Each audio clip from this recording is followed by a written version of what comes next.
ever na wine nọrọ na nsọ mee nke then ya bụ wine nọ na chọọchị ya na Old Testament si nwaanyị ọbụla nọ na nsọ apụtasị na apụta so ịmanị nọ na nsọ abịasị na mbọgbu ya nọ na nsọ abịa na ministry nọrọ n'ụlọ.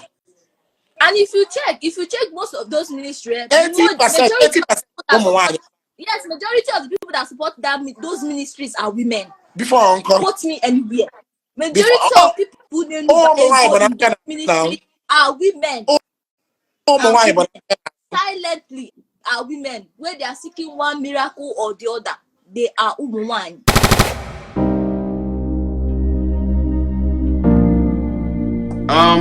Amaghị m ka o nwere ịsa n'ihe a eziokwu bụ ndụ waja kwuru. Ọ sị kedu onye mere Ebuka Obi Oden? Mgbe before bata ekwu m ebe a that Ebuka Obi na-agba onwe onye amụma which is prophet and the prophet are in charge of the altar. Abamina wata akọwa m ife bụ altar. Mgbe gboo before Vatican II ọ na-eme akagido ka olu ebe ahụ a na-agọzi oriri ebe ahụ a na-achụ aja ị na-aghọta ụtụtụ ọma no nwanyị ọma. Yes sir. No, you're welcome. Olu mgbe ahụ n'ụkọ onye obodo good morning na ọnụ ya.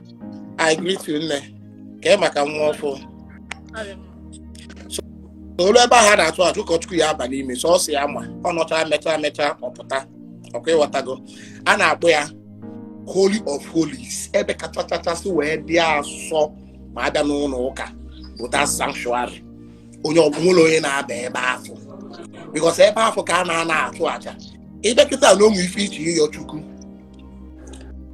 onwe mgbe na-eme na Catholic ka ịbịa bụ nwetacha prayer petition n'ụlọ abịa fada abịa ọgba ya ọkụ buru eje kpee ekpere ihe niile a onye ụkọ onye na-agba ụkọ n'etiti mmadụ na Chukwu ọ na-ayọchite elu mmadụ ayịyọ ọ nọ in between humanity and divinity and ebe ọ na-eme ebe a na-akpọ sanctuary and before you mee ihe abụ a priest onye nchụaja abịa n'ọnụ Igbo a priest bụ onye nchụaja then onye dịzi in charge of ebe ha kpụsị ya onye isi nchụaja so ọ bụ na ịbụrụ onye nchụaja o nwere ihe gbasara gị gbasara na ịbịa sị eziokwu bụ ndụ waja ewekwana iwe ka m wepụ gị ka m wegotakwa onye ọzọ anyị na-ejekwa aka ewebetakwa gị. Okay, anọ m ya ngwa tinye another person. Mana ọbịa nyebe excuse na ụmụ nwaanyị nọ maka na ha na-afụ nsọ all a nonsense excuse. In other words, so nwaanyị ruo menopause ya ga-echụba n'aja maka nwaanyị nọ menopause adaza afụ nsọ ya. So nwaanyị ruo ihe dịka ebe 70 years so ya bazie na sanctuary ikpe akọrọ sị na adaza afụ nsọ which is true. Ona my mother na keta so my mother ya banwuzie na sanctuary obele my daughter n'elu bolo oge ịfụ nsọ ya so ya bara sanctuary jee ekpebe ekpere. So ifu na ife a bụ a very nonsensical excuse na-enwede any biblical backup with excuse on there. So I can just say na afford the correlation between ife ọ na-achọ ikwu na excuse on there. Now why are supposed to be in charge of altar maka na ọ na-afụ nsọ? I don't understand. Onwebe kwu ya na Bible maka na nwaanyị na-afụ nsọ ya emezina nka ma ọ bụ ya mebe nka. Now, what is the value of that New Testament that says all things have passed away? Now, new things are. So in a way, you understand? So in a way, you are trying to tell God that he doesn't know what he's doing. So all those old things have not passed away. I actually watched that video. I am not against anybody. I am not against any pastor.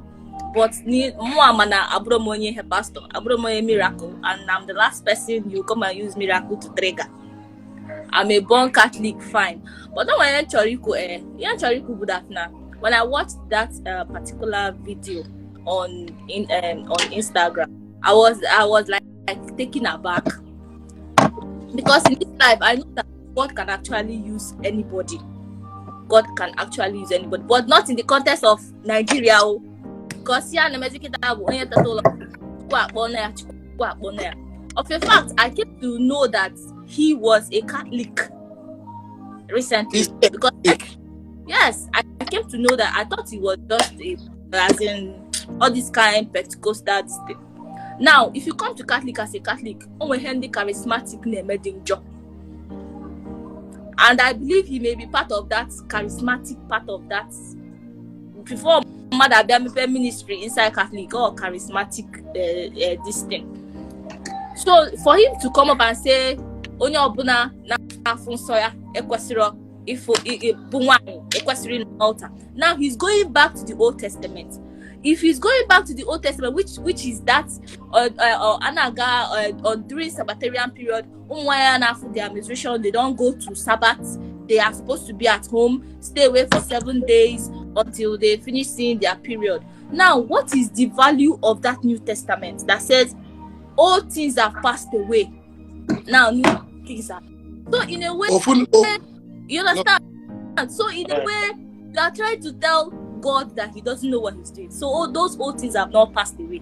Because I think New Testament came to like override some of the things that the Old Testament is saying. Which is that if they follow Jesus now be come on, go dossier. You understand? So which why in that sense for you to say that that means if you should do that, now that means women should not also be going to church when they are menstruating. Yes.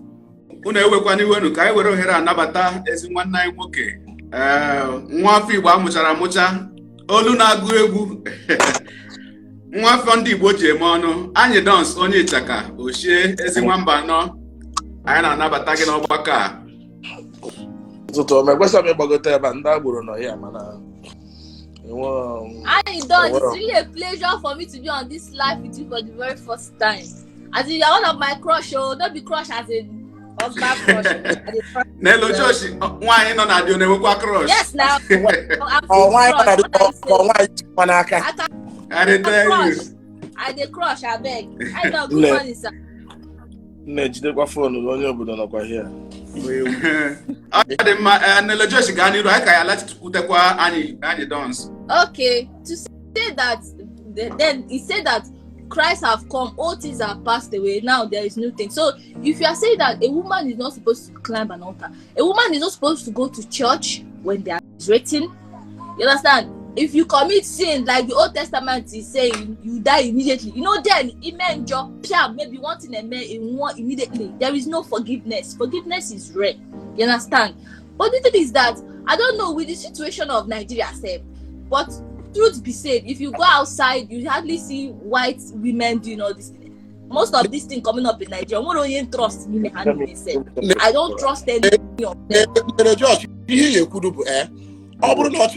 The Old Testament, ever since wine or non so men, then ya go wine on a church here. The Old Testament is one non so apotas and apotas. So if man in on side person in Bobuya non answer, I been a ministry. No. And if you check most of those ministries, 80%. Yes, majority of the people that support those ministries are women. Before uncle, quote me anywhere. Majority of people who don't ministry are women. Silently are women. Where they are seeking one miracle or the other, they are women.